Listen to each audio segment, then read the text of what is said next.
Onim. Oke, di video kali ini Mimin akan merangkum keseluruhan cerita dari anime berjudul Mama Haha no Sorego ga Motokano Data. Anime ini menceritakan seorang remaja bernama Irido Mizuto yang tinggal berdua saja dengan sang ayah karena sang ibu sudah lama meninggal dunia. Sampai suatu hari sang ayah memutuskan untuk menikah lagi dengan memperkenalkan istri baru serta putrinya pada Mizuto yang ternyata adalah mantan pacar Mizuto sendiri bernama Ayayumi. Dan dari sini benih-benih cinta terlarang mereka akan bersemi kembali. Oke, seperti biasa, jika kalian suka dengan konten seperti ini, bisa klik tombol subscribe yang ada di bawah. Dan Mimin juga minta like-nya sebagai uang parkir. Tanpa banyak basa-basi lagi, langsung saja simak ceritanya. Lanjut.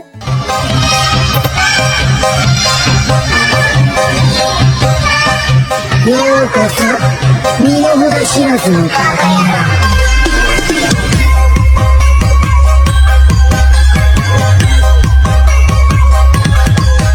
Di awal scene, kita akan melihat sebuah keluarga konvensional pada umumnya, di mana dengan hadirnya sepasang anak laki-laki serta perempuan, membuat keluarga kecil itu tampak begitu sempurna. Namun di bawah keharmonisan mereka, terdapat sebuah rahasia besar yang harus disimpan rapat-rapat demi menjaga kebahagiaan kedua orang tua mereka.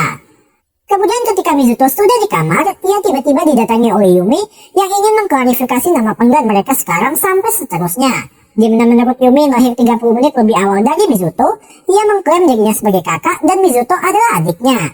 Akan tetapi harga diri Mizuto pun tak terima terhadap keputusan tersebut hingga berujung terjadilah perselisihan di antara mereka.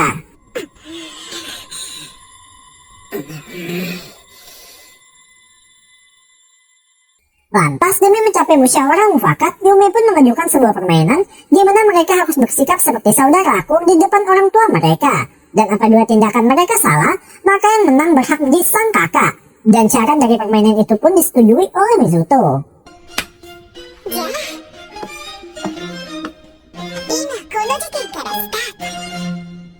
Terjadi sedikit kepanikan dalam diri Mizuto ketika melihat Yumi mulai menyentuh properti pribadinya.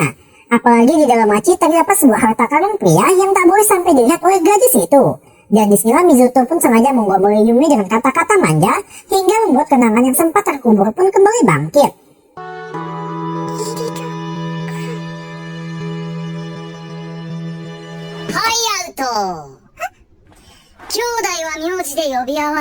Berkat rencana licik dari Mizuto, Yumi pun tak bisa lagi berkata-kata hingga terpaksa berujung membuat dirinya harus mengakui sang mantan sebagai kakak. Dan dengan mata yang sudah dibasahi air mata kekesalan, gadis itu pun pergi dari sana. Keesokan harinya, sebagai sepasang saudara yang seumuran, terlihat mereka juga mulai bersekolah di akademi yang sama serta ditempatkan di kelas yang sama pula. Dan di hari pertama itu juga, Yumi langsung didekati oleh para murid lain karena parasnya yang cantik sekaligus ditunjuk sebagai perwakilan murid baru untuk memberikan pidato sambutan di podium. Sementara untuk Mizuto tampak duduk menyendiri dengan wajah kesal sampai muncullah dua orang bujang menghampirinya lalu sedikit berbasa-basi yang padahal tujuan utamanya adalah agar bisa mendekati Yumi. Alhasil ketika tiba di rumah, Yumi pun langsung marah pada Mizuto kenapa tidak mengusir mereka pergi. Namun kemudian itu sendiri berlagak dingin dengan tidak peduli.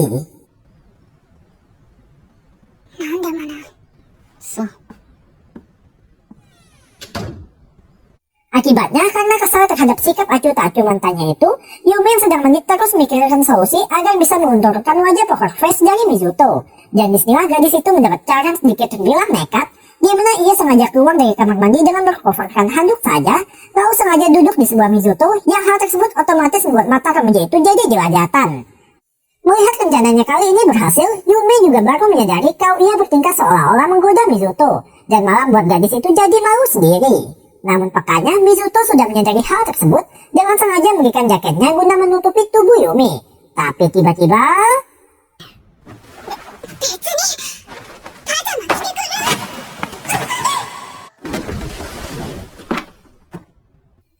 layaknya kucing dikasih ikan, insting buas dari Mizuto pun seketika jadi bangkit sehingga terjadilah hal yang diinginkan.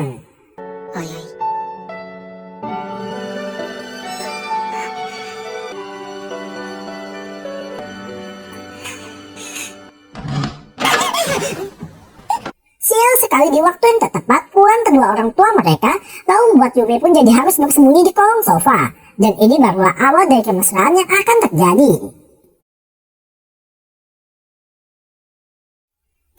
harinya saat jam olahraga dilakukan tes pemeriksaan fisik dan mengenalkan seorang gadis bernama Minami Akatsuki yang terlihat sangat serius memenangi gunung kembar Yumi. Di mana gadis itu kagum melihat besarnya aset dari Yumi yang sangat berbanding jauh dengan miliknya. Apalagi ketika mendengar ukuran casing Yumi, semakin membuat Minami jadi sangat mengaguminya. Akan tetapi sisi positif dari memiliki tubuh minimalis adalah membuat gadis itu bisa bergerak dengan sangat lincah, yang hal tersebut cukup membuat Yumi terkejut dibuatnya. Di mana ia tak ingin citra baiknya sebagai siswi teladan jadi hancur hanya dikarenakan hasil tes olahraga, ditambah melihat sikap pesimis dari mantannya, semakin memotivasi Yumi untuk bisa mendapatkan hasil yang bagus.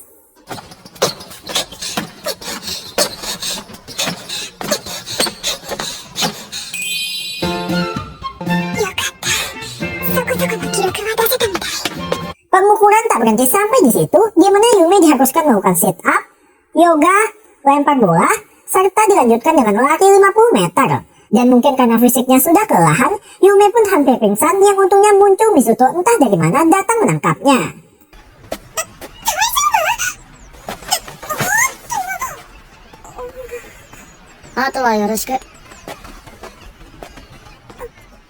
Alhasil atas kejadian itu, Yumi pun terkena demam tinggi, serta diharuskan beristirahat di rumah.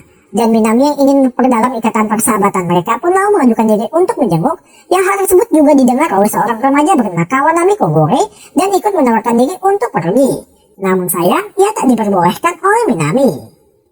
Singkat cerita, sepulang sekolah, sampailah Minami ke rumah Mizuto, yang mana Yumi sendiri masih tertidur pulas di kamarnya.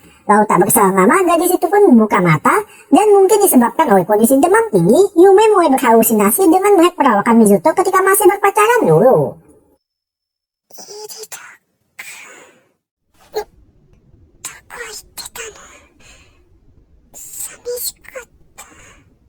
Namun ketika melihat kalau Minami juga ikut hadir, kesadaran gadis itu pun kembali, dan sebagai orang yang datang untuk menjenguk, Minami pun sengaja masakan bubur bersama Mizuto, serta di sini pula terjadi pembicaraan intens, di mana Minami ternyata sadar kalau seperti ada suatu hubungan spesial di antara Mizuto dengan Yumi. Naruhodo ne. Kemudian setelah menyuapi Yumi dengan bubur buatannya, Minami pun pamit pulang hingga tinggal menyisakan Yumi serta Mizuto saja berdua di rumah. Lalu kita pun akan diperlihatkan sekilas kisah cinta mereka di masa lalu, di mana pertemuan kedua remaja itu bermula di sebuah perpustakaan, dan karena didukung oleh hobi yang sama, terjalinlah keakraban di antara mereka sampai memutuskan untuk berpacaran.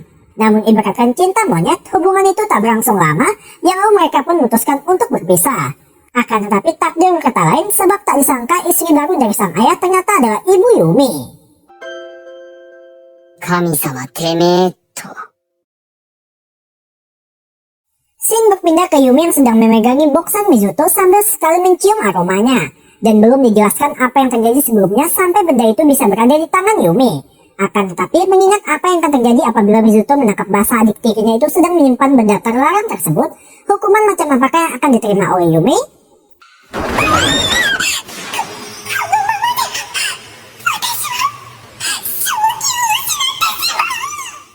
Alhasil demi menghilangkan barang bukti, Yumi pun sengaja bergadang semalaman menunggu sampai Mizuto terlelap. Dan ketika waktu menunjukkan pukul 4:30 pagi serta sudah tak ada lagi suara dari kamar Mizuto, disinilah Yumi pun mulai melakukan aksinya.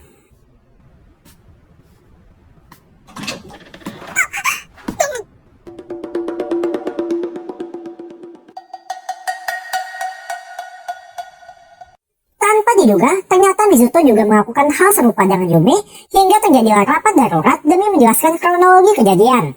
Di mana ketika Mizuto selesai mandi, ia tak sengaja menemukan BH Yumi terjatuh, dan sialnya datang sang ayah sehingga tak ada kesempatan untuk mengembalikan benda tersebut. Namun ternyata hal tak jauh berbeda juga dialami oleh Yumi, yang bedanya pada timeline Yumi adalah muncul ibunya. Lantas dikarenakan kejadian kali ini murni kecelakaan semata, kedua insan itu pun sepakat untuk menyelesaikan permasalahan dengan masing-masing dari mereka berhak memberikan satu perintah selama masih dalam batasan wajar.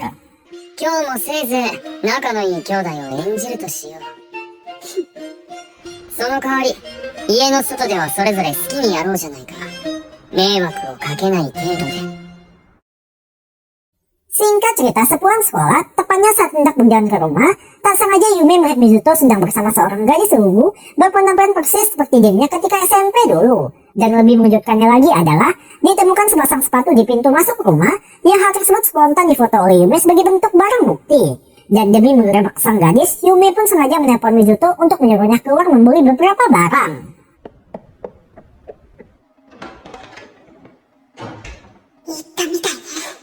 Dikira kalau Mizuto sudah keluar, rupanya remaja itu baru mau berangkat. Dan ternyata yang keluar barusan adalah si gadis misterius. Namun ketika ditanyai mengenai identitas dari sang gadis, Mizuto justru tampak tak mengerti, sampai Yumi pun menunjukkan bukti berupa foto sepasang sepatu. Sontak melihat gambar tersebut, Mizuto sepertinya sudah mempunyai dugaan terkait siapa pelakunya. Ditambah ketika menyaksikan adanya tambahan kursi di meja makan, semakin membuatkan tebakan Mizuto terkait tujuan dari sang pelaku.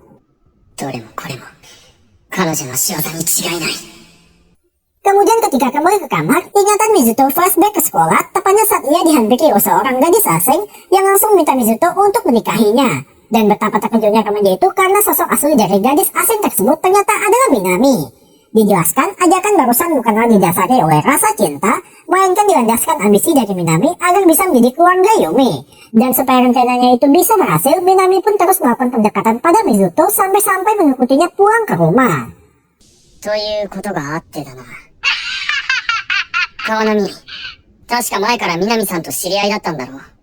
Berhubung Kawanami juga berasal dari sekolah yang sama dengan Minami, ia pun mulai menceritakan sebuah insiden kelam yang pernah dilakukan oleh gadis tersebut.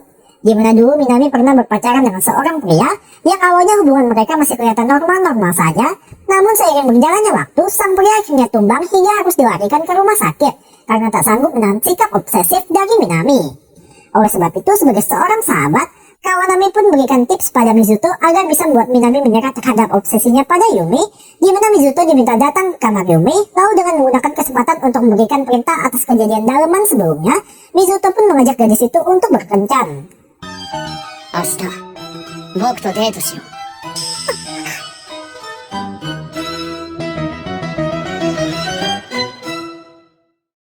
Scene berpindah pada Yumi yang sedang menunggu kedatangan dari Mizuto di lokasi kencan mereka, di mana meski sudah tinggal seatap, tapi mereka tetap ingin membuat kejutan dengan menampilkan outfit mereka ketika pergi berkencan. Dan tak berselang lama, datanglah Mizuto yang berpenampilan rapi, serta sudah sedikit memberikan sentuhan pada rambutnya.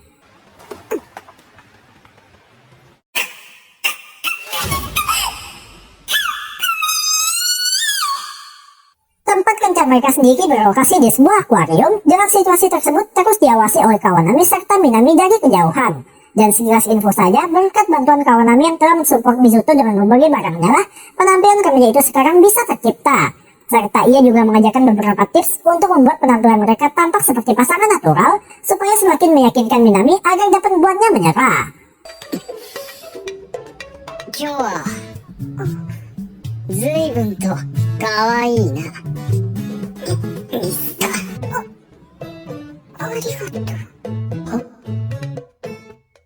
Berhubung pujian barusan berhasil membuat Yumi jadi baper, gadis itu pun terus curi-curi pandang pada sang mantan, apalagi ketika Mizuto dengan cepat menarik Yumi ke sebelahnya, semakin buat hati gadis itu jadi cenut-cenut dibuatnya. Kemudian ketika Mizuto pergi ke toilet sebentar supaya bisa minta arahan selanjutnya pada Kawanami, terlihat Yumi duduk seorang diri di gazebo taman karena ternyata dirinya yang tak pandai membaca peta sedang tersesat. Dan di tengah keputusasaannya itu, mendadak terdengar bunyi panggilan berasal dari Mizuto yang memintanya supaya tetap diam di sana. Situasi gadis itu sekarang mirip seperti kenangan kencan pertamanya dulu dengan Mizuto, di mana akibat ramainya pengunjung di kala itu tak sengaja membuat mereka pun jadi terpisah. Dan sambil diliputi oleh isak air mata, Yumi pun terus minta maaf akan kecerobohan yang telah ia perbuat. Akan tetapi Mizuto pun berusaha menenangkannya, lalu menyuruh untuk tetap diam di tempat. Sampai tak lama kemudian datanglah remaja itu sambil membawakan sekalian minuman pada Yumi, dan itulah sekilas kenangan manis di balik hubungan mereka. Namun tak disangka momen tersebut harus kembali terulang ketika Mizuto tiba-tiba datang sambil membawakan minuman yang sama tepat seperti kencan pertama mereka dulu.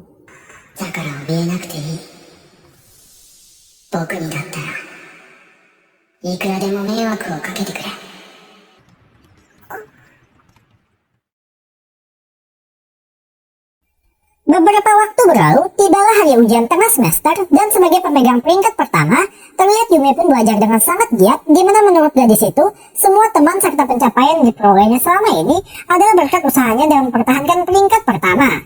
Apalagi mengingat kekalahan pertamanya dengan sang mantan ketika satu SMP dulu, semakin membakar semangatnya untuk bisa meraih posisi tersebut.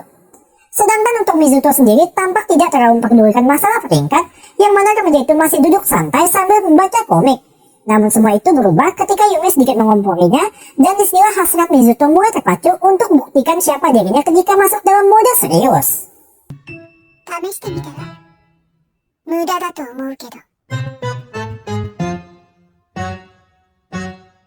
Keesokan harinya, tibalah hari pertama ujian, di mana Yumi sendiri nampak tak begitu kesulitan menyelesaikan soal, serta berhasil mendapat nilai yang lumayan bagus. Dan berhubung penasaran dengan nilai yang diperoleh oleh Mizuto, ia pun sengaja menunggunya sampai keluar guna diam-diam masuk ke kamarnya.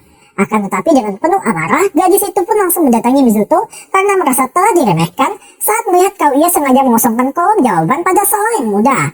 Bahkan Yumi langsung menarik kerah baju Mizuto sebagai bentuk ketidakpuasannya, sampai-sampai harus dihentikan oleh sang ibu. Dan Mizuto sendiri tak diam begitu saja, di mana ia juga membalas perkataan dengan nada tinggi hingga membuat Yumi jadi menangis serta pergi dari sana.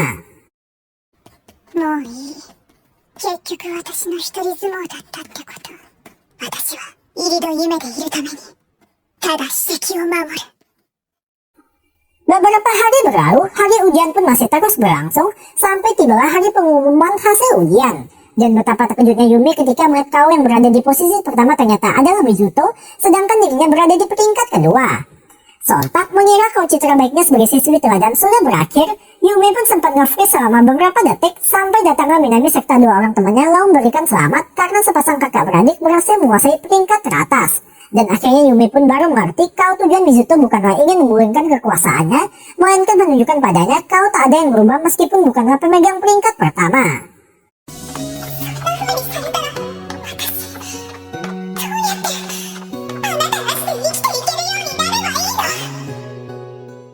Lantas dengan tujuan ingin berterima kasih pada Mizuto atas bantuannya, Yumi pun sengaja datang ke perpus tempat keluarga itu biasa nongki.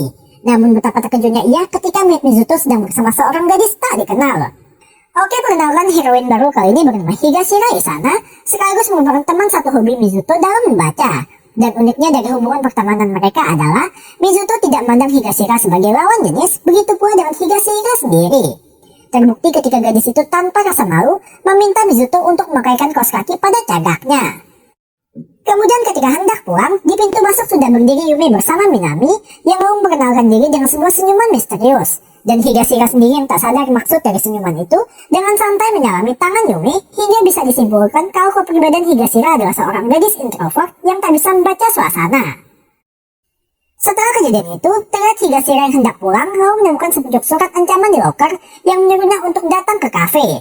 Dan pelakunya ternyata adalah Yumi bersama Minami yang ingin memastikan perasaan sebenarnya dari Higashira pada Mizuto. Di mana Yumi pun menunjukkan video remaja itu sedang tertidur, lalu dilanjutkan oleh Minami sambil membisikkan beberapa kata untuk membangkitkan imajinasi dari Higashira.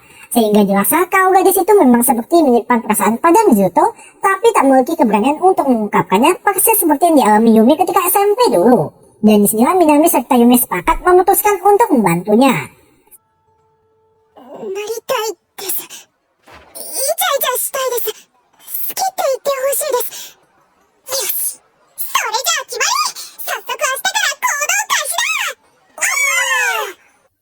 Keesokan harinya, sebelum bertemu dengan Mizuto, diadakan rapat singkat di toilet, di mana Higashira pun diminta untuk memanfaatkan asetnya sebagai seorang wanita, karena meski setenang apapun seorang Irido Mizuto, tapi pasti takkan sanggup menahan naluri alami seorang laki-laki. Maka dari itu, Higashira pun mulai melakukan pendekatan fisik secara cukup agresif sambil disaksikan oleh Yumi serta Minami dari kejauhan. Namun ternyata dugaan mereka salah karena Mizuto masih bisa bersikap seperti biasa. Oleh sebab itu, kembali diadakan rapat yang kali ini Higashira diminta untuk memperbaiki sikap kurang percaya dirinya sebagai seorang wanita dengan menggunakan make up. Mizuto-kun.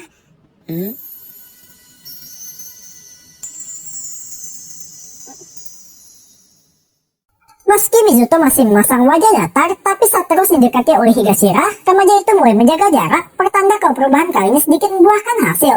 Dan karena tak mau ekspresi malunya sampai diketahui oleh Higashira, Mizuto pun sengaja mengacak-ngacak rambut gadis tersebut.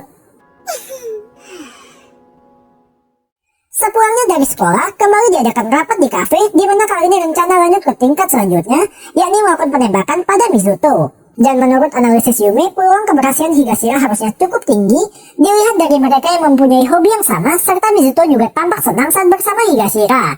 Dan berkat mendengar dukungan tersebut, jadi memunculkan keberanian dalam diri Higashira. Alhasil keesokan harinya, gadis itu pun menunggu kedatangan Mizuto di belakang sekolah sambil akan terus didukung oleh Minami serta Yumi di balik tembok. Dan tak berselang lama datanglah Mizuto seorang diri yang lalu Higashira pun menjelaskan maksud tujuan ia mintanya datang ke sana. Di mana gadis itu mulai menceritakan betapa senangnya ia memiliki seorang teman satu pemikiran sambil terus didengar oleh Yumi sembari menahan rasa cemburu. Tapi tiba-tiba...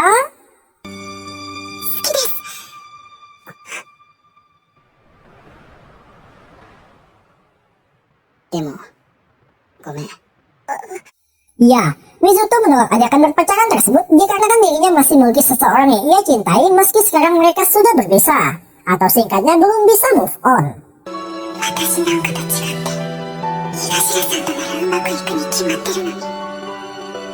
私はもう、ただの義理の兄弟でしかないのに。 Setelah kejadian penembakan itu, terlihat hubungan pertemanan Higashira dengan Mizuto masih terjalin, malahan menjadi semakin dekat. Dilihat dari Higashira yang tanpa ragu bilang ingin berkunjung ke rumah Mizuto, meskipun sadar dirinya notabene adalah seorang perempuan. 日曜は男子の家に一人で上がり込むってことに、警戒とかしないのか？この前振られて脈なしが証明されたのに、何を警戒することがあるんです？何も、反論できない。 Singkat cerita, setibanya di rumah Mizuto, kedatangan Higashira pun langsung dipandang dengan penuh rasa penasaran oleh kedua orang tua Mizuto. Dan ketika masuk ke kamar, di sana juga hadir Yumi yang bertugas mengawasi tingkah laku mereka. Akan tapi, ia pun langsung dibuat terkejut ketika melihat sikap santai dari Higashira yang tanpa ragu sengaja berbaring di kasur layaknya rumah sendiri. Begitu pula dengan Mizuto yang nampak tak mempermasalahkan hal tersebut. 頭がついていかない。僕もこいつのことは同性の友達だと思うことにした。君は本でも読んで落ち着け。 Jika dilihat sekilas, tak ada aktivitas mencurigakan yang muncul dari gerak-gerik mereka berdua, sampai semua itu berubah ketika Higashira selesai membaca satu buku, lalu minta Mizuto memijat bahu serta makaikannya kaos kaki layaknya sepasang kekasih yang sudah lama pacaran. Dan Yumi tak tahan melihat cara pertemanan mereka pun sedikit mengomentari hal tersebut. よし、両方履けたぞ。ありがとうございます。お手洗いってどこですか？私が案内するわ。 Kemudian sembari Higashira berada di toilet, Yumi yang mungkin cemburu pun dengan sengaja melepas stocking di kakinya, lalu meminta pada sang mantan untuk memakaikan kembali benda tersebut. Dan Mizuto yang sedang malas berdebat pun mengiyakan saja permintaannya itu.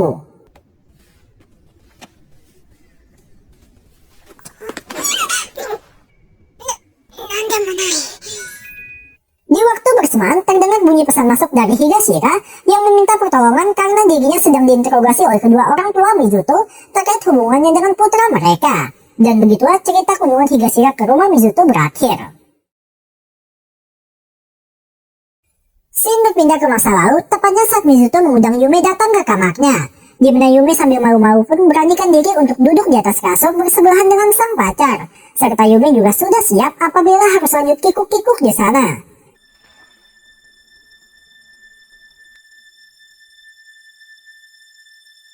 Ayai. Sebagai permulaan, Mizuto pun mengajak sang pacar membaca buku berdua, dan mungkin karena ceritanya cukup menarik, mereka pun jadi sangat serius membacanya sampai tak terasa waktu sudah menunjukkan pukul 5 sore, hingga terjadilah kelanjutan dari adegan yang sempat tertunda.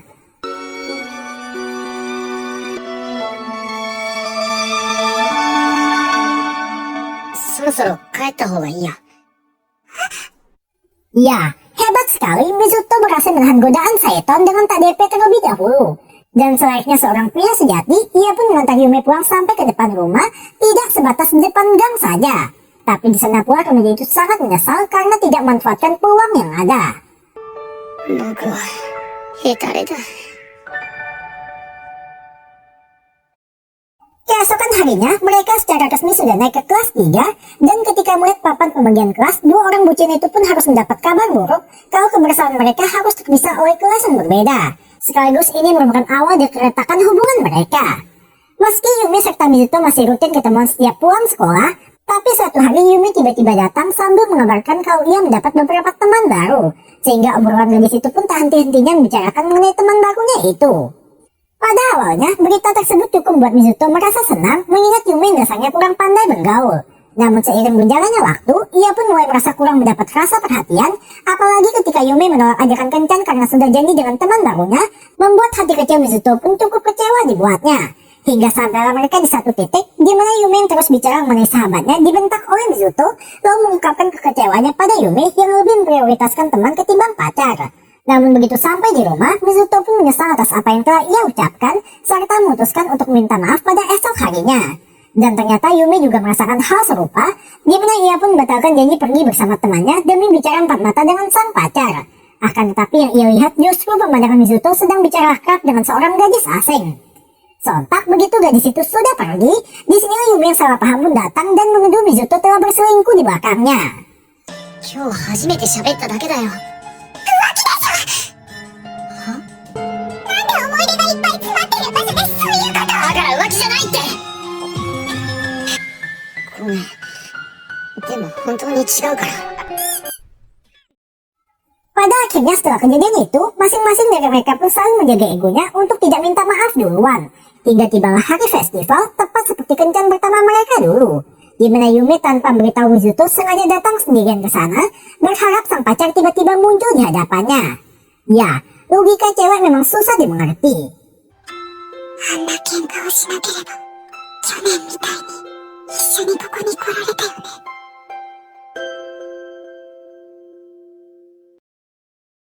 Puncak dari berakhirnya hubungan mereka berada saat perayaan hari Natal, di mana mereka yang sudah janji sebelumnya untuk merayakan bersama harus menelan fakta kalau semua itu hanyalah wacana forever. Dan tibalah hari kelulusan, di mana untuk sekian lama mereka pun akhirnya memutuskan untuk berpisah. Akan tetapi beberapa hari kemudian, sang ayah tiba-tiba memperkenalkan istri baru serta putrinya pada Mizuto yang ternyata adalah Yumi serta ibunya. Dan itulah cerita sebenarnya di balik hubungan mereka.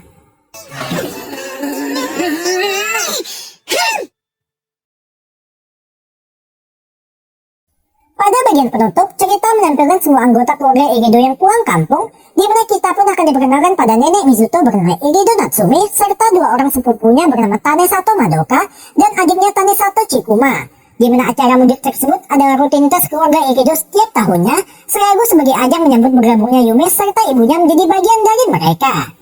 Dijelaskan, semenjak ibu Mizuto meninggal dunia, sang ayah terpaksa harus menjadi single parent dan kerap mendapat bantuan dari sang nenek. Namun tetap saja meski begitu, pasti tak mudah untuk menjadi dua sosok sekaligus demi membesarkan sang buah hati.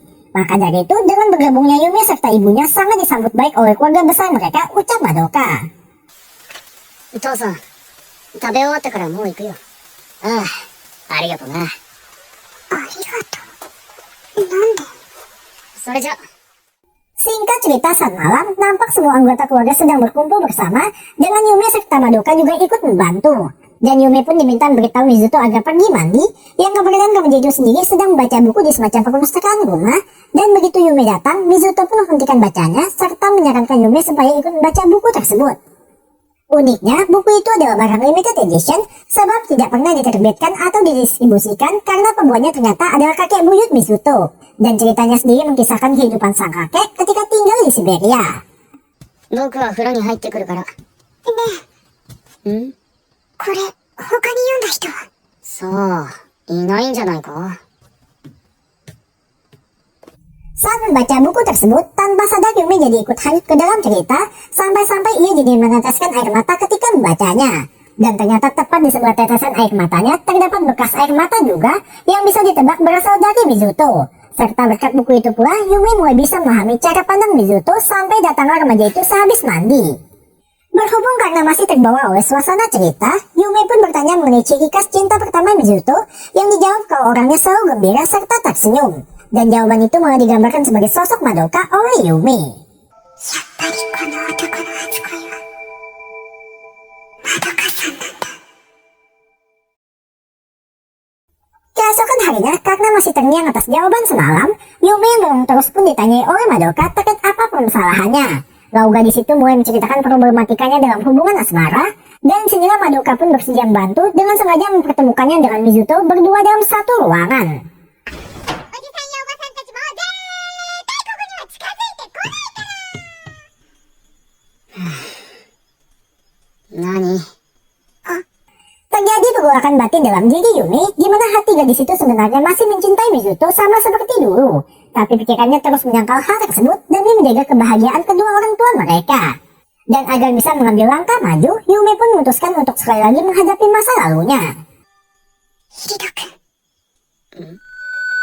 Dengan hanya berulang kali menyebutkan nama panggilan Mizuto ketika berpacaran dulu, gadis itu pun mulai terbayang kenangan yang akan mereka jalani apabila tidak putus di kala itu.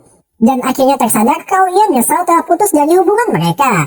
Akan tetapi karena nasi sudah menjadi bubur, tak ada yang bisa dilakukan untuk membalikan masa lalu. Selain Mizuto juga ikut kembali ke sosok dirinya dulu dengan membiarkan Yumi menangis di pelukannya.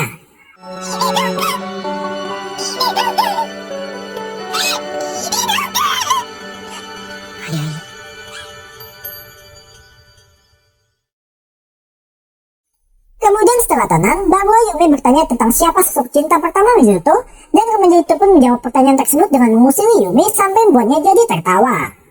ほら、だから言っただろ。初恋はよく笑う人だって。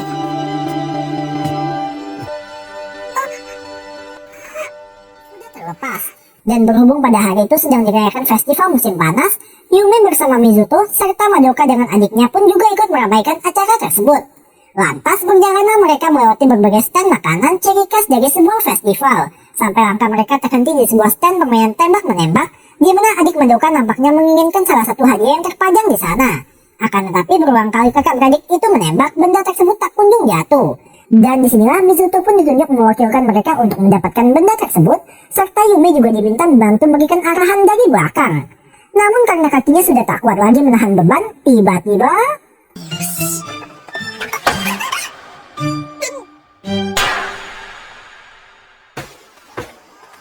Pada akhirnya, mereka malah jadi mendapatkan sebuah boneka, dan benda tersebut dengan senang hati diterima oleh adik Madoka, sebab Mizuto sadar rupanya kalau boneka itu adalah salah satu karakter dari game yang dimainkan oleh Chikuma. Kemudian, sembari berjalan menyusuri festival, tak sengaja mereka bertemu dengan orang tua Mizuto serta Yumi yang sedang bicara dengan seseorang. Namun saat perhatian mereka teralihkan, Mizuto tiba-tiba sudah menghilang, di mana ternyata Madoka sudah hafal kebiasaan Mizuto yang tiap tahun selalu menghindar untuk melihat kembang api bersama keluarga besarnya. Dan Yumi melihat hal tersebut pun akhirnya mengerti kalau Mizuto sebenarnya tak senang berkumpul bersama keluarga utama. Serta ucapan terima kasih dari sang ayah kemarin adalah tanda terima kasih karena sudah mau ikut pergi. Dan Yumi yang merasa belum tahu apa-apa tentang Mizuto padahal sudah pernah menjadi pacar memutuskan untuk mencarinya. 私行ってきます。いってらっしゃい。僕はあなたに引き止めて欲しかったのです。 Di sisi lain, terlihat Mizuto yang sedang duduk mendiri di kuil, di mana kita pun akan dijelaskan alasan kenapa ia tak senang terhadap keluarga utama. Adalah karena setiap kali ada orang memandangnya, mereka pasti akan mengasihani Mizuto yang harus tumbuh tanpa kasih sayang seorang ibu. Dan karena hal itu pula, Mizuto mulai melihat dunia sebagai sesuatu yang monoton, serta memunculkan semacam lubang kekecewaan di hatinya. Akan tetapi semua itu berubah ketika ia membaca buku peninggalan sang kakek buyut, di mana kemudian itu merasa dunia fiksi membuat hidupnya jauh lebih berwarna. Serta karena buku pula, ia bisa bertemu dengan Yumi sampai menjalin kisah asmara bersamanya. 早い。君は僕の心に焼き付いた。僕にとっては、君だけがリアルに感じられる人間だったんだ。 Tak berselang lama, datanglah Yumi seorang diri ke sana, di mana gadis itu pun berjalan menghampiri Mizuto serta duduk tepat di sebelahnya. Lalu sambil menatap bintang di langit, Yumi pun bertanya alasan kenapa Mizuto memilih berpacaran dengannya. Dan Mizuto pun menjelaskan kalau tak ada alasan khusus di balik hal tersebut karena semua bergantung pada timing saja. Di mana apabila ia bertemu lebih dulu dengan Higashira, mungkin saja hubungannya dengan Yumi takkan pernah terjalin. Tapi kenyataannya, ia lebih dulu bertemu dengan Yumi hingga disinilah mereka sekarang. Dan di waktu bersamaan muncullah kembang api di langit sekaligus menjadi pengingat 2 tahun sudah terjalinnya hubungan mereka. Serta dirayakan dengan sebuah ciuman hangat dari Yumi.